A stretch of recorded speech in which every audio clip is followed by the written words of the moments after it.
बिस्मिल्लाहिर्रहमानिर्रहीम। वेलकम है आप सभी का मेरे यूट्यूब कुकिंग चैनल घर का जायका बाय सादिया खान में।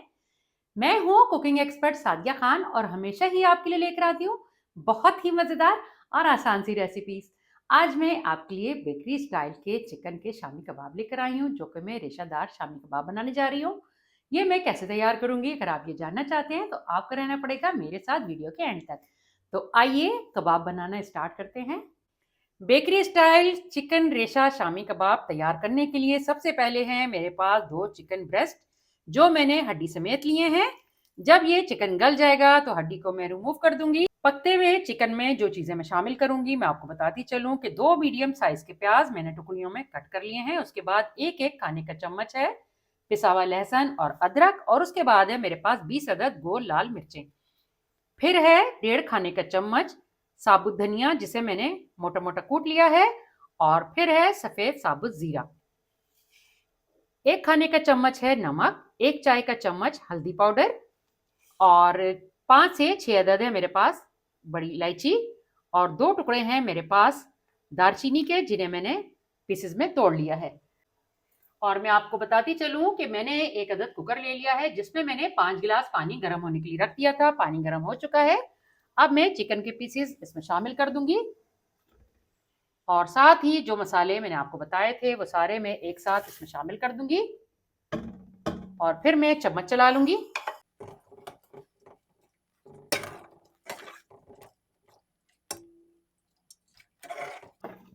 चम्मच चलाकर चिकन और तमाम मसाले जो मैंने शामिल किए थे उन्हें मैंने अच्छी तरह से मिक्स कर लिया है।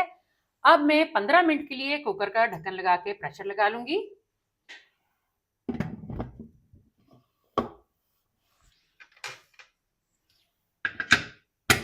तो मिलते हैं आपसे 15 मिनट के बाद। कुकर को चलाए हुए 15 मिनट का टाइम कंप्लीट हो चुका है। तो आइए अब हम कुकर का ढक्कन हटाकर चिकन को चेक कर लेते हैं।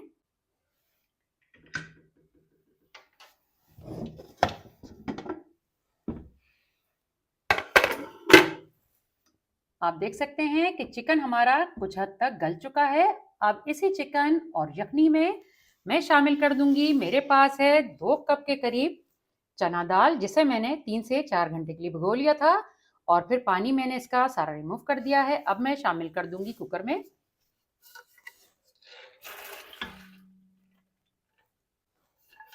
और कुकर में शामिल कर लेने के बाद मैं चम्मच चला लूंगी। तमाम चीजों की मिक्सिंग कर लेने के बाद अब मैं कुकर को ढक्कन लगा दूंगी, और फिर मैं ढक्कन पे लगा दूंगी वेट, और इसके बाद मैं फ्लेम को ऑन करके 10 मिनट के लिए कुकर को मजीद चला लूंगी। मिलते हैं आपसे 10 मिनट के बाद। कुकर को चलते हुए 10 मिनट का टाइम कंप्लीट हो चुका है। तो अब मैं फ्लेम को ऑफ कर दूंगी और कुकर के ठंडा होने का इंतजार करूंगी। जितनी देर कुकर ठंडा होता है उतनी देर कर लेते हैं अपना अगला काम। मैंने लिए हैं 2 अदद अंडे। अब इन अंडों को मैं तोड़ के फेंट लूंगी एक बॉल में। बिस्मिल्लाहिर्रहमानिर्रहीम।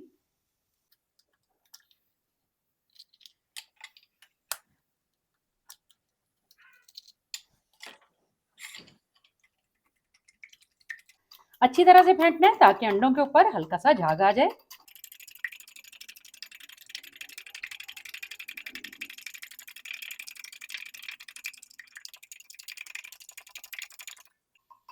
आप देख सकते हैं कि अंडों के ऊपर झाग बन चुका है। अब मैं फेंटे हुए अंडे साइड पे रखूंगी, और अब हम कुकर को खोल लेंगे।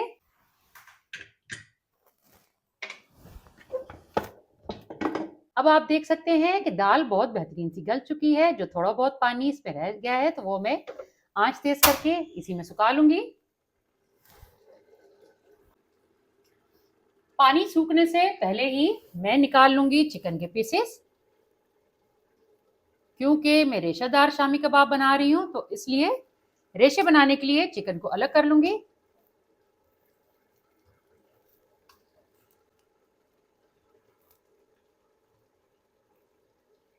आप देख सकते हैं कितना बेहतरीन सा चिकन गल चुका है।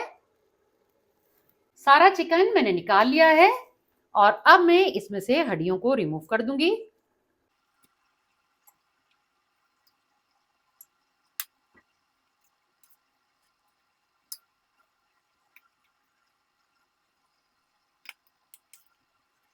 अब मैंने चिकन की तमाम हड्डियां रिमूव कर दी हैं। अब मैं मैशर की मदद से इसके रेशे तैयार कर लूंगी। बिस्मिल्लाहिर्रहमानिर्रहीम। चिकन भी हमारा बहुत बेहतरीन सा गला हुआ है और मैशर की मदद से इसके रेशे भी बहुत ही शानदार से तैयार होंगे। कोशिश करें या तो हाथों की मदद से रेशे बना लें अगर आपके पास मैशर नहीं है, या फिर जो घोटना होता है मसाला पीसने वाला, उससे भी आप ये काम कर सकते हैं।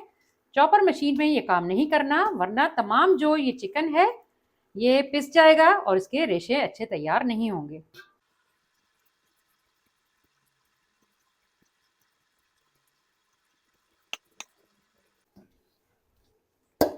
अब आप देख सकते हैं कि बिल्कुल फाइन रेशे तैयार हो चुके हैं।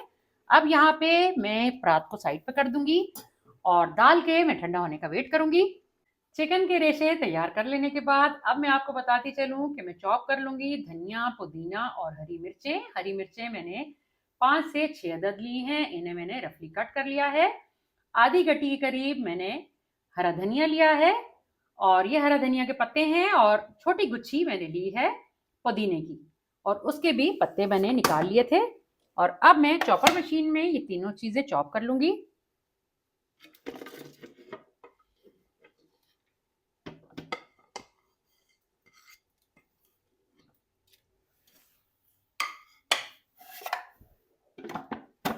और अब मैं मशीन को ऑन कर दूंगी।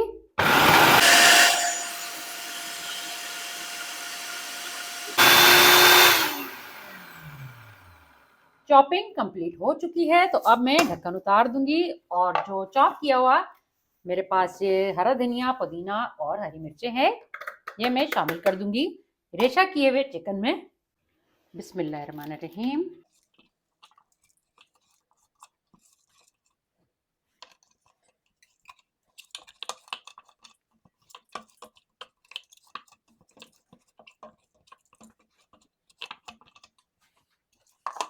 और अब जो दाल ठंडी हो चुकी है मैं शामिल कर दूंगी इसी रेशा किए हुए चिकन में। दाल के ठंडा हो जाने के बाद मैंने उसे परात में डाल दिया था और जितने भी खड़े मसाले मैंने पकते हुए शामिल किए थे सारे मैंने निकाल दिए हैं। और अब मुझे ज़रूरत पड़ेगी मैशर की। एक बार फिर से मैं दाल को चिकन के साथ मैश करते हुए मिक्स कर लूंगी अच्छी तरह से। इस वक्त इतनी बेहतरीन सी खुशबू आ रही है इस मसाले में से, और आप यकीन करें अगर आप ये कबाब सर्दियों की शाम में अपने मेहमानों को चाय के साथ बना कर देंगे तो वह बहाना ढूंढ ढूंढ कर आपके घर चाय पीने आते रहेंगे ये कबाब खाने के लिए। अगर फिर भी कोई आपको खड़ा मसाला नज़र आता है तो साथ साथ रिमूव करते जाएं।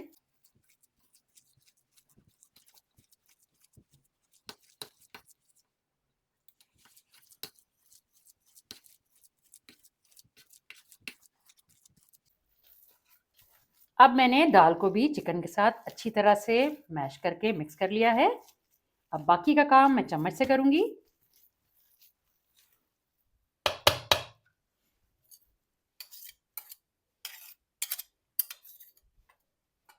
जो थोड़ी बहुत मिक्सिंग की कसर रह जाएगी वो मैं चम्मच से पूरी करूंगी।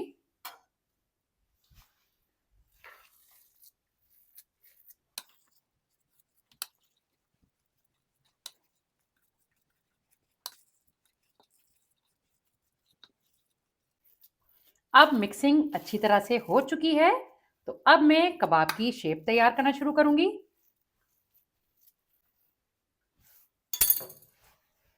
कबाब की शेप तैयार करने के लिए सबसे पहले मैंने ये ऑयल ले लिया है जिसे मैं थोड़ा थोड़ा हाथों पे लगाती जाऊंगी और शेप्स को तैयार करती जाऊंगी। बिस्मिल्लाहिर्रहमानिर्रहीम। शेप आप अपनी मर्जी से छोटी या बड़ी किसी भी तरह की बना सकते हैं।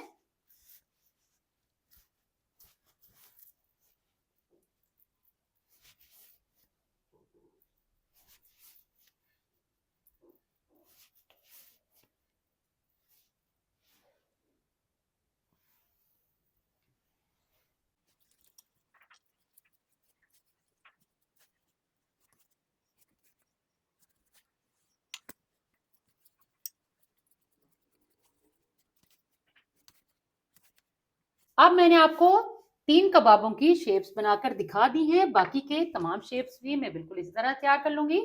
मिलते हैं आपसे थोड़ी देर के बाद। कबाब की शेप्स तैयार कर लेने के बाद कुछ कबाब मैंने फ्रीज कर दिए हैं और कुछ कबाब मैं आपको इधर फ्राई करके भी दिखाऊंगी। बिस्मिल्लाहिर्रहमानिर्रहीम। बारी बारी कबाब को उठाकर अंडे में डिप करते जाएंगे और ऑयल मैंने गर्म होने के लिए रख दिया था, गर्म ऑयल में फ्राई होने के लिए डाल देंगे।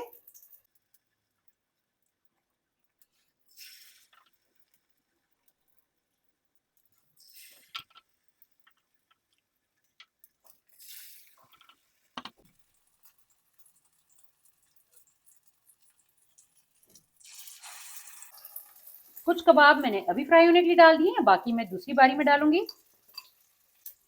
कबाब एक साइड से गोल्डन होना शुरू हो चुके हैं, तो अब मैं साइड को चेंज कर दूंगी। बिस्मिल्लाहिर्रहमानिर्रहीम।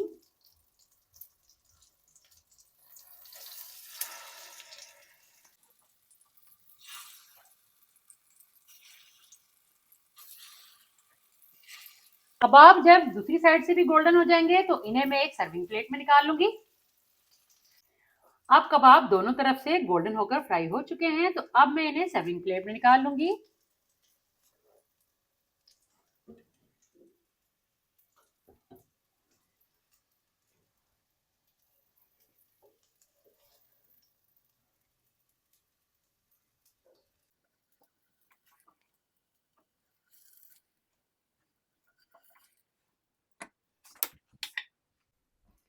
अब ये जो बाकी के कबाब हैं इनको भी मैं बिल्कुल सेम तरीके से फ्राई कर लूंगी। मिलते हैं आपसे कुछ देर के बाद कबाबों की फाइनल लुक के साथ। तो लीजिए, आपके सामने है final look bakery style chicken रेशा कबाब का। आप भी बनाएं और अपने कीमती फीडबैक से मुझे लाजमी आगाह करें।